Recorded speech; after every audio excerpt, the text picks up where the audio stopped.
Daisy chains and sweet champagne, and 2 days alone with you. Not too far from the city by car, or maybe we can make a more romantic trip by train to the country. It's where I want to be with you for the week. Welcome to Heritage Homestead Creations. This is Erin and T, and we're out here. Today is, what is today though? Today's the 19th, I think. 19th. We're in mid-April.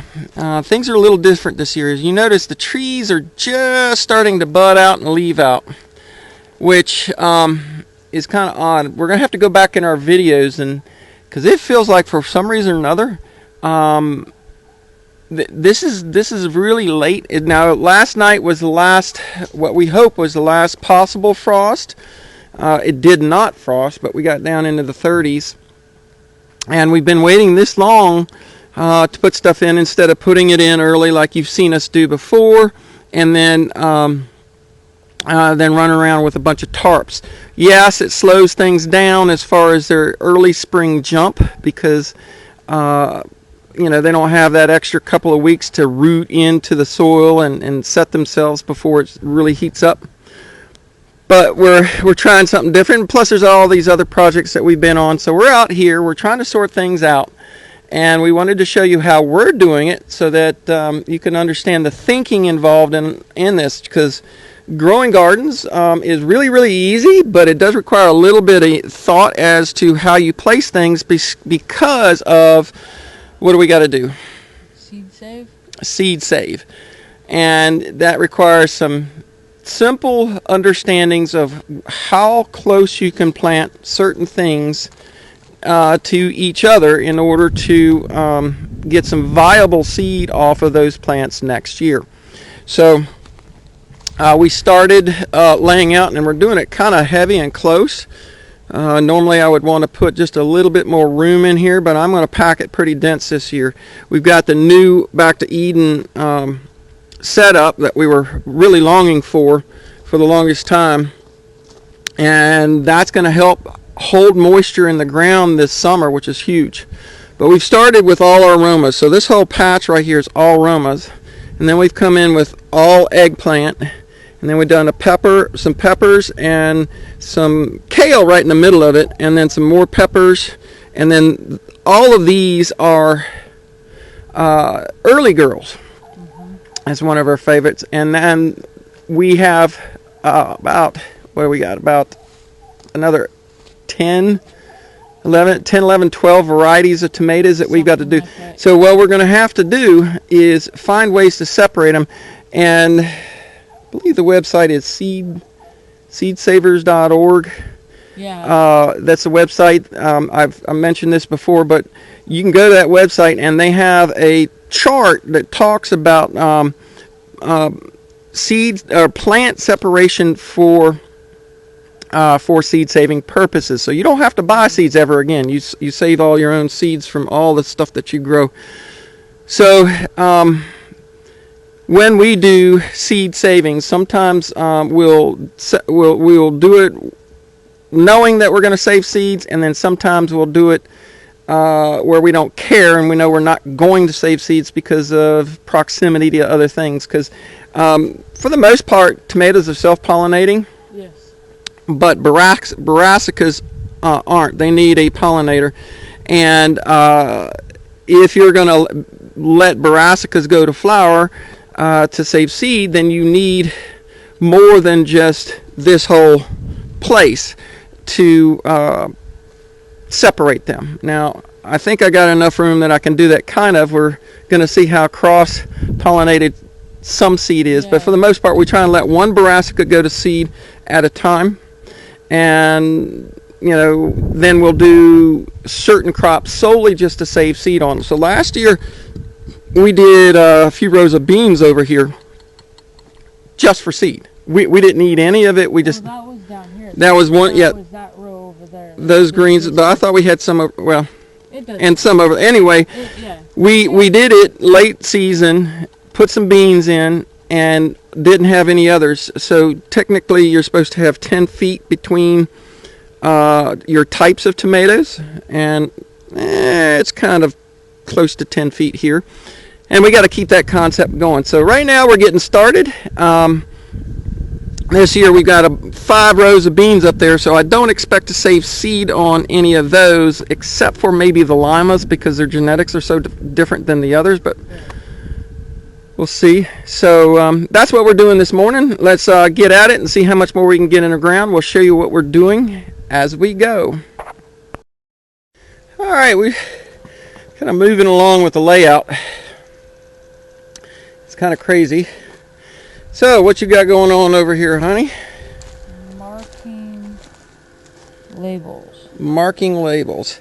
So we pulled all our oak stakes out, and we spent about 3 or 4 minutes using the belt sander to kind of sand off the grayed portion of the wood. Black Beauty. She has much better handwriting than I ever could. And we are, again, spacing these things, a lot of it, so that we can collect seed as we go. And you can see we've got a lot of goodies here. So let's kind of run through this. So this is a mammoth red cabbage. Then we got, what did we put in here? Chocolate cherry and these 4 tomatoes. Then we have, this is golden acre cabbage, I think it is. Where's the little tag here? There it is. Excalibur. This is all Excalibur cabbage through here. And then another tomato. Then we got some kohlrabi. Then we got another tomato over here. We're trying to keep the separation here between tomatoes. And then this is all the broccoli. We got another tomato. We got the kind of a mix. We got Ragged Jack kale and some Russian red that are both kind of mixed in here. We got 2 different varieties. It's the only seed that came up of the ones we saved of a different kind of eggplant.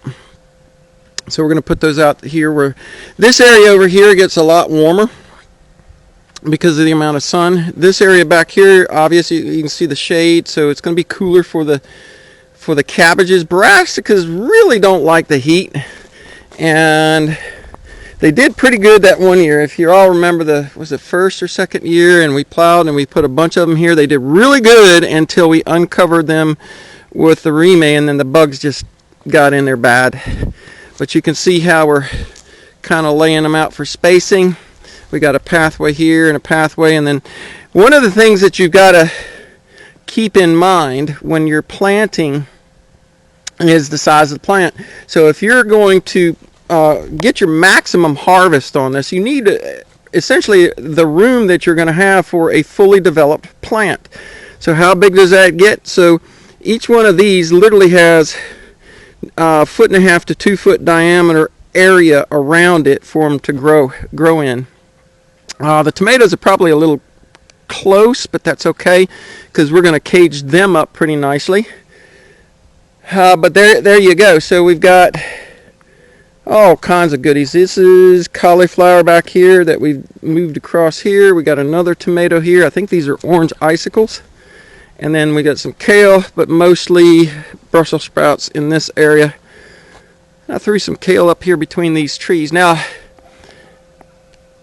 these fruit trees are going to be heavily managed in their growth, and we're going to treat them much like you would in an orchard. So the size that they get here is not going to get too much bigger. I'm not going to let these grow out too much more than the area around them, and I'm going to keep them well trimmed so that I don't end up with an overgrown tree that reaches over my growing areas, for one. And the fruit that does get produced on these trees will be hopefully larger and plumper and much better in quality, because the tree isn't trying to produce too many. We're going to thin them down as we go. So we got all of these. We got a Smoky walking over here. What do you say, buddy? Meow. Say hi. You say hi. And so this is the first start. We're just getting going. We got a lot more to put in, and we got to figure out that area down there. I'm going to get the tiller in here and till this over, because it'll be a whole lot easier to clean out all of these little weed seeds that are popping up. Don't look like much now, but give it about 2 or 3 weeks. Ooh, did you get you a grasshopper? He loves to eat grasshoppers. And the beans, there's a few beans that have actually popped up over here. So they're getting ready to come up. All right, so as you can see, we're just getting them laid out and sorted so that we have good seed saving, the best we can for certain things. And on top of that, oh God, imagine the time it's going to take us to dig each one of these and put each one of these into the ground. It's going to be quite a task. But if this works well, and each season we've done a little better and a little better, we should have more than an abundance of food. And specifically this year, I'm really hoping we can get some cabbage. We almost got them last year. We probably should have harvested the small heads of cabbage that we had right there, but it got too hot and too dry. So we're going to have to see how things go for the first half of this season. And if it don't work too good this year, in the spring to the summer, what we may end up doing is going ahead and planting for fall crop, so that, you know, the brassicas, they can handle a freeze pretty easily. They can handle. Up in Montana, I think our kales were able to handle up to about 26. Yeah, they'd get down. Yeah, we could 26 degrees. And that's when you start losing some of them. But the real killing temperature, what we noticed, I think cabbages tend to be the hardiest. It was cabbages and certain kales. Some of them have a little bit lower freezing point. I know there were some that we didn't lose until we got all the way down to, it was the 19, 18. They could handle it down into the teens, 18, 19. Which one it was, though. But it might be easier to go through that way. We'll see how it goes. It's challenging weather, changing weathers, and we've got to figure that out, and we got to produce our food. So we're looking for a high yield this year, as you can see. Really trying to go at it this year. And lots more. So let's get some more laid out, and we'll show you what we got next. Okay, so our next step here is we've gotten stuff laid out here. We got some stuff down there. There's some pots scattered. Some up there on the other side of the solar panel in that area. Some herbs over here and peppers over behind there, and some. We got a lot of it laid out here now. And T's gone along and made up name sticks. Now most of this we know what it is, but it's always good to do this. So we want to take a look at how you plant in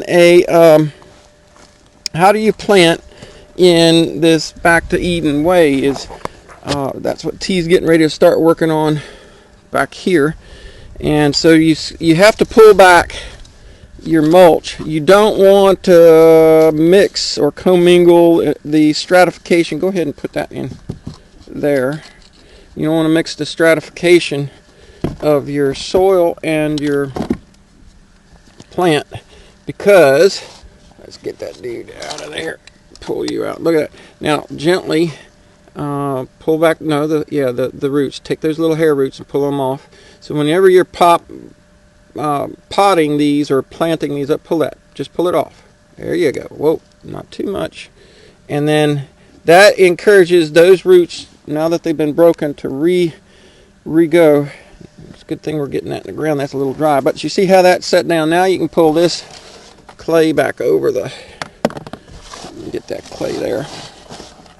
We want all our soil to stay in here. And then we're going to gently pull our mulch back in around the base like that. Now that's going to insulate it, protect it, And we got rain coming tomorrow, so normally I would say we will set the roots by watering them. You always, whenever you move a plant from one container to the ground or to another one, and I'll have to answer that. Let's see this. Okay, sorry about that. That phone call lasted a lot longer than I expected, and then we went and had lunch. But as you can see, the idea is to get them down into the soil and then rake back the mulch on them. We're leaving the soil here. Some of these, well, pretty much all of these are near root bound. They've grown pretty strong, but always make sure you break off your root, the exterior roots, so that you encourage new roots to form, and then keeping them covered up. So we got a lot of this to do. T's going to be working on this, and I'm going to go over here. I got to do some tilling here and some tilling in places, so I'm going to be using the big old power tool. Is she going to sneak along here and get these in one at a time? Big old power tool. And sneaking in. Yes, you're going to sneak these things in one at a time. Really? Big beautiful sky, and we have a chemtrail. Yeah. Big long one. Oh wait, we got rain coming tonight, so it doesn't surprise me. Yep, we got rain coming, so we want to get as many of these into the dirt as possible today. I should probably get down and do these also, but I've got to get those things in the ground also. Alright, Mittens, what do you think? Hi, babe. Huh? What do you think? Alright, well, let's see where we end up here today. Alright, it is almost 4 o'clock, which is nearing time for us to stop what we do and start feeding animals before we get dinner. I can give you a wrap up of what we've gotten accomplished today, and it's nowhere near where we want to be for sure.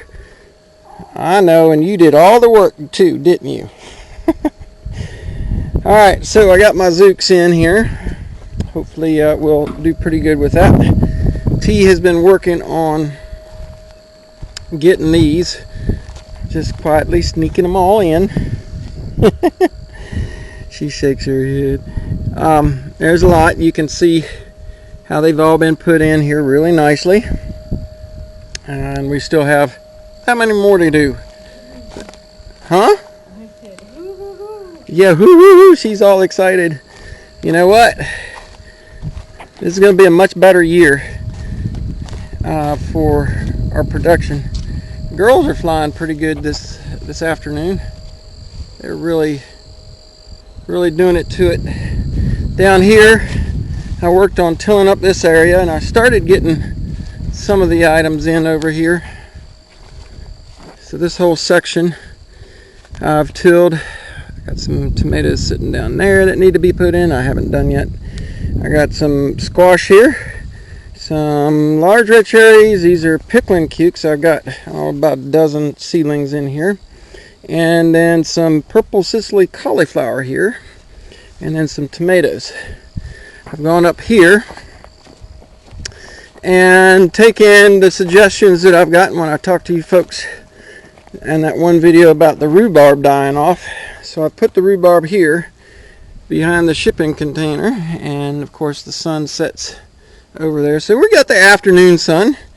I saw that several times on the internet when I did a little more research myself. Apparently they like I mean to say here afternoon shade, not sun. Afternoon shade. Apparently they like afternoon sun as opposed to full sun. So I had them out there, and I also dried up, and I might have maybe I let it get too dry, but we'll see. We'll see how it does this year right there. Come on, Shadow. I'm going to trip over you. And so I've done some cleaning up here. Hello, Mittens. And I worked this area, tilled it, and put in 16 peppers, 4 different ones, 4 of each. And we got tons of garlic here. Now I had all that planted, all that garlic and onions planted last October, but this was the John, my buddy up just to the north of me, gave me a whole bunch of those little garlic seeds that come off of the stalks. Essentially, the what are they called? Hold on. Scapes. When they shoot up their flower, kind of like the onions do when they shoot their flowers up, like those. These are shucks, I can't think of the name of them right now. Anyway, back onto the garlic. So John gave me a whole bunch of these little itty bitty essentially baby onions, and we put them in, and they grew up into little ones, and then I just got frustrated with trying to mess with them, so I tilled them. Duckies are fussing because Red Henny has come out. I think she wants to sit on some eggs. Anyway, so for those of you who are growing garlic, when they send their little curly Q up, you're actually supposed to cut those off. And they can be cooked and eaten in, and they're really kind of hot and spicy type of garlic flavor. Really good, but you won't get the bulb down in the bottom if it sends all its energy up into the top. So when you start seeing the garlic scapes coming up, cut them off, and then you'll get your bulb and have some good garlic cloves. So we got that. I got some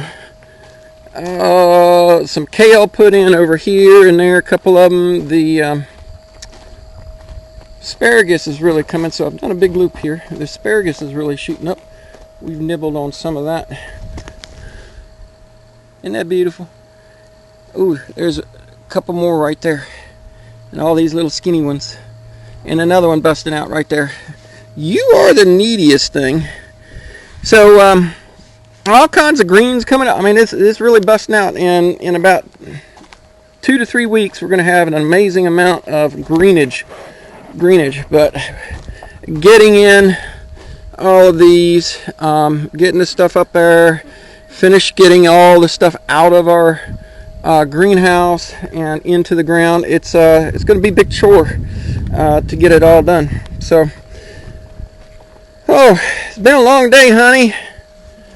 She's So what do you think? Any last words before we say goodbye on our mad rush to get it in the ground? Nope, just goodbye. Goodbye? All right. Shadow, why don't you dig? She says I do, but where I poop. Bye-bye.